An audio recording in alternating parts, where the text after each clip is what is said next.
Welcome to Business Unmuted, which is today a special focusing on Deloitte's annual State of the State report. Thanks to our sponsor Vertu Motors, one of the UK's largest motor retailers, representing some of the world's best manufacturers of cars, vans, motorcycles. Check out its website at vertumotors.com. Now, I'm Graham Robb. I've owned Recognition for 35 years. We've got more than 70 clients in lots of sectors, and between them we have about a turnover of about 6 billion.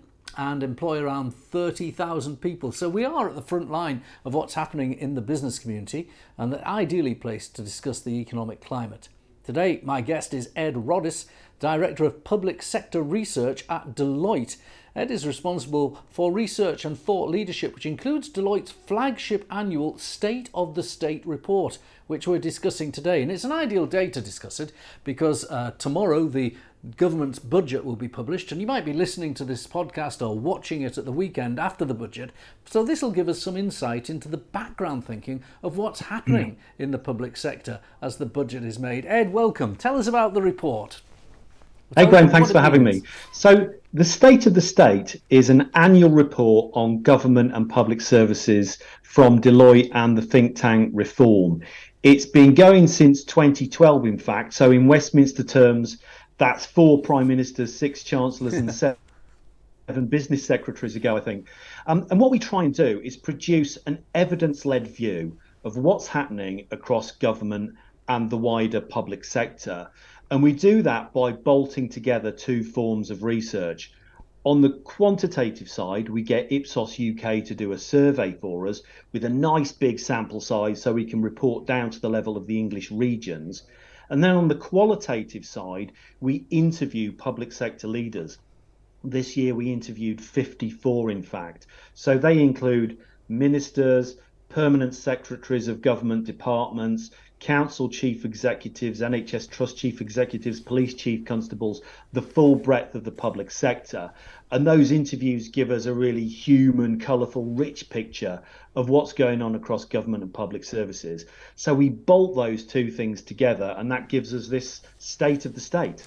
Now, you've covered an area of time that has embraced the pandemic at the beginning of 2022, right now to the cost of living crisis that we're embroiled in.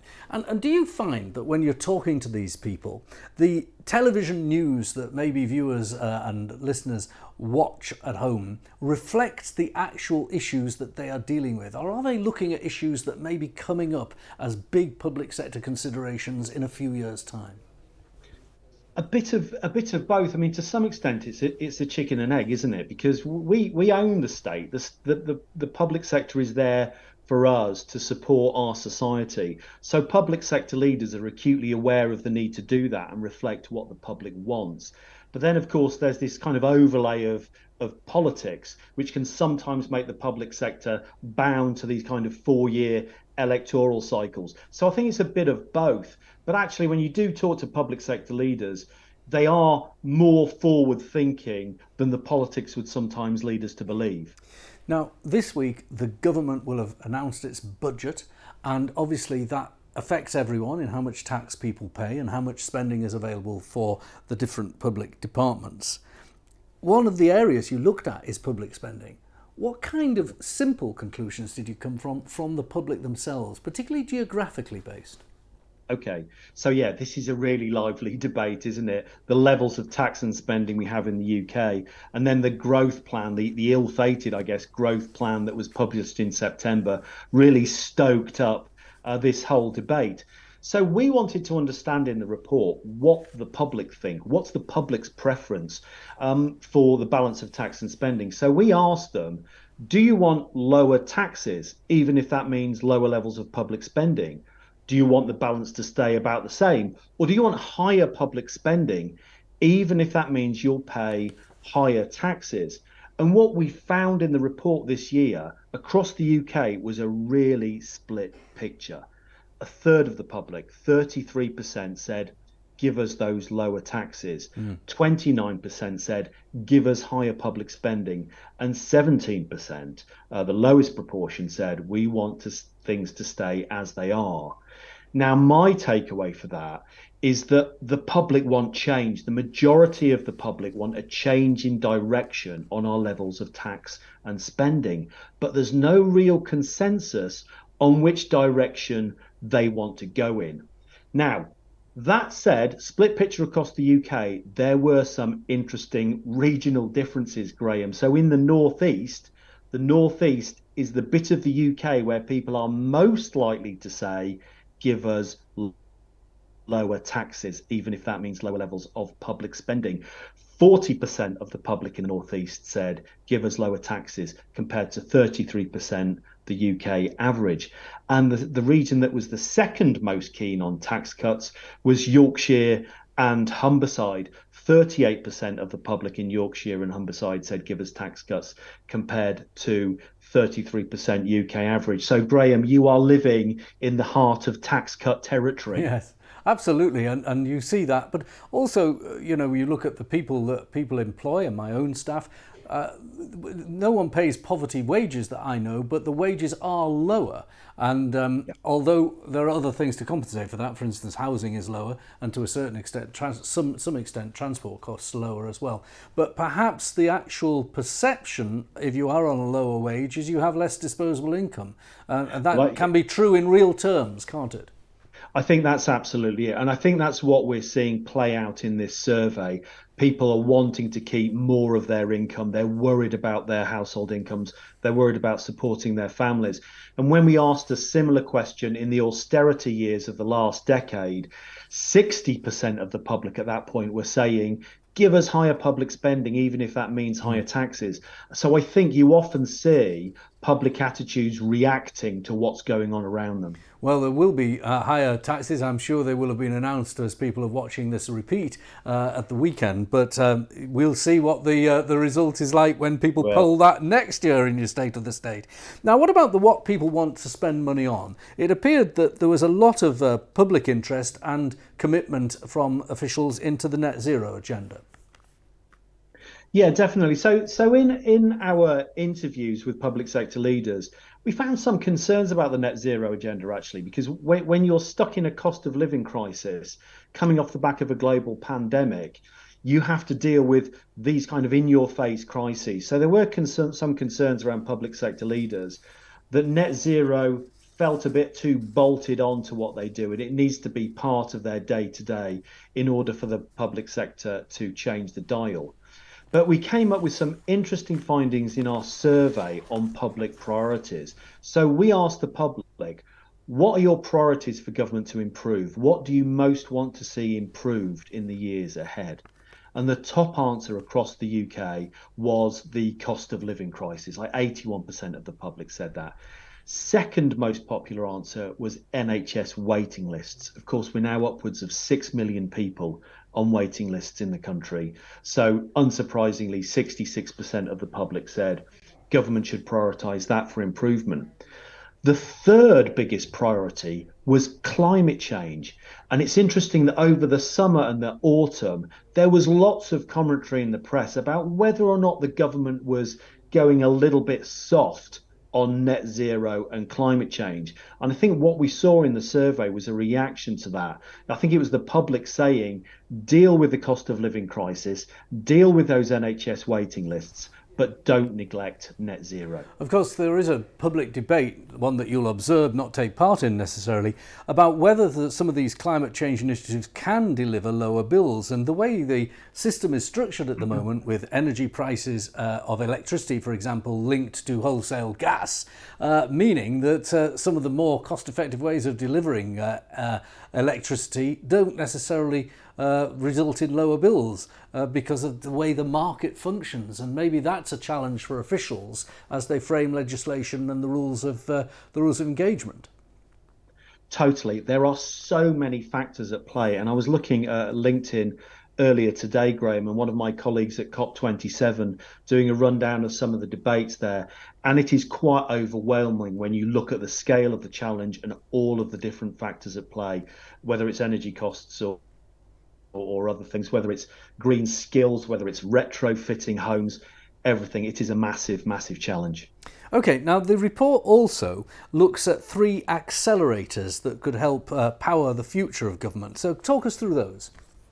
Yeah, okay. So in our interviews with 54 public sector leaders, we ended each of them by saying, tell us about your vision for the future. What kind of organization do you want to be leading by 2030, just by the end of this decade?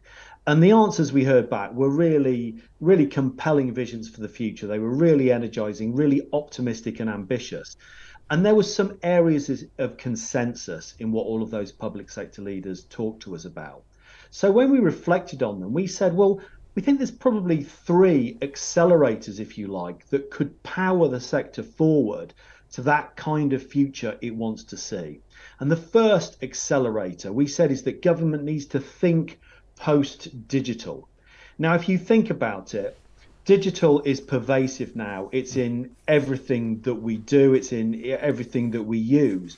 So you can't really afford to just come up with a strategy and then bolt on a digital strategy on the top of it. It's got to be inherent in what you do. So in a sense, we live in this post-digital world. So we say that government and public sector need to think about that if they're going to grasp the potential of the newer technologies like artificial intelligence, the kind of stuff that the big online retailers and services, the Amazons and Netflix of this world are using. So that was accelerator 1, think post-digital.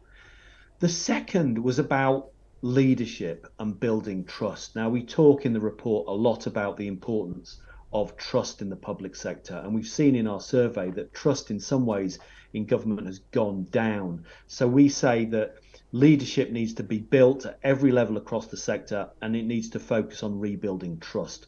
Because if you think about it, trust in the public sector isn't just a worthy political sentiment. It's a license to operate, and it has real world consequences if it's absent. Look at policing, for example. Policing relies on public trust to do its job. So that's the second accelerator. And the third was optimizing for delivery. It's been said in our report for a number of years that government kind of prioritizes too much. It tries to do too much. So we've said that government needs to prioritise better, and it needs to gear itself up for delivery. We have some of the best policy making in the world in our civil service. We need to get the delivery capability up to the same superb level as policy making. So 3 accelerators. And they are really very helpful, big strategic guidelines for people who are running public services. There was an interesting page where you looked at trust across government and public services and showed that throughout the entire UK, trust had gone down. And I suppose if you are the man in the street or woman in the street who is dealing with public services, many of your interactions, whether it be applying for a passport or a driving licence, or whether it be watching the television on the migrants issue, or for that matter, in an NHS waiting list or trying to visit your doctor, these are the frontline public services, very visible to you and with obvious post-pandemic problems. Yeah, they are. I mean, COVID has left an awful legacy for a lot of the public services. I mean, particularly, most obviously, those NHS waiting lists. But I think you're right, Graham, and that speaks to how you build trust. It's in people's everyday experiences. If you go and have a good experience applying for that passport online, and it's an incredible system now, you will leave that with more trust in the authorities that do that. So I think a lot of it is in your day-to-day interactions. I think we also have to be mature enough to acknowledge it's the politics as well. Politics is the shop window, isn't it, for government and public services?